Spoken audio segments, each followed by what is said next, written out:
Oògùn fún ọmọ tí kò tètè sọ̀rọ̀, torí pé a ti sọ pé a máa ju àǹfààní tó bá wà níbi àlàyé kọ̀ọ̀kan kalẹ̀. Oògùn ọmọ tí ò tètè sọ̀rọ̀, torí pé a ti sọ pé àwọn Gemini wọn kì í tètè sọ̀rọ̀, ṣùgbọ́n Ọlọ́run fún wa láǹfààní, kò sí ohun tí a ní solution sí láyé. Kí lá lọ wá? Òun náà ni á lọ wá orí kánnakánná, orí odídẹrẹ́, akọ rẹ̀ pẹ̀lú odidi atare kan, òun lá sọ di powder. Tá a bá jó kò léèwọ̀, bọ̀ ká sọ di powder yẹn ni ó mú wa active dáadáa, ni ó fi tètè ṣiṣẹ́, ká máa fi po ògì fún ọmọ náà.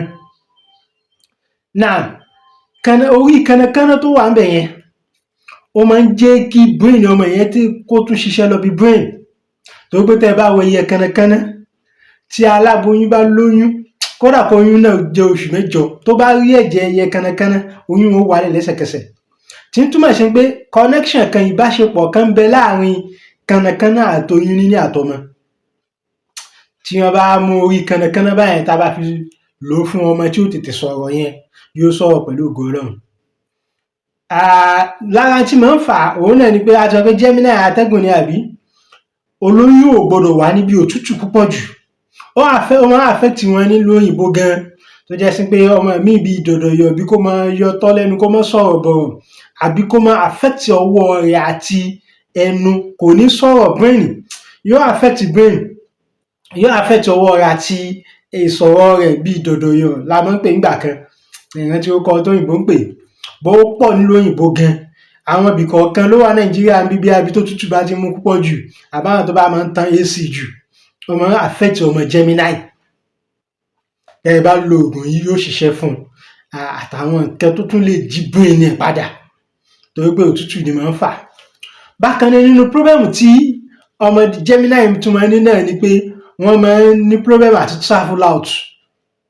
Torí pé Gemini jẹ́ short journey, ìrìn àjò kúsẹ́kúsẹ́ ni, wọ́n lè máa travel káàkiri, kán máa fò kí bí ẹyẹ, ṣùgbọ́n tó bá ti kan pọ́n fẹ́ travel out, wọ́n máa ń níṣòro ńbẹ̀, torí pé short journey ló wà fún wọn.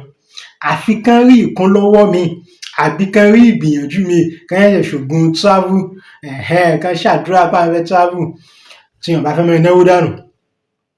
Inú problem tí Gemini máa ń ní nìyẹn. Wọ́n dẹ̀ máa ń wà communicate. Nígbà míì tí ìràwọ̀ yẹn bá wà affected, ó máa ń lack communication, tó jẹ́ pé àti máa ṣe kíni wọn, ó máa bọ̀ tó bá wà in good order, wọ́n máa ń ní good communication.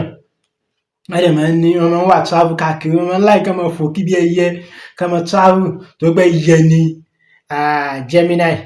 Inshallah, a tún máa tẹ̀síwájú pẹ̀lú àwọn àǹfààní míì.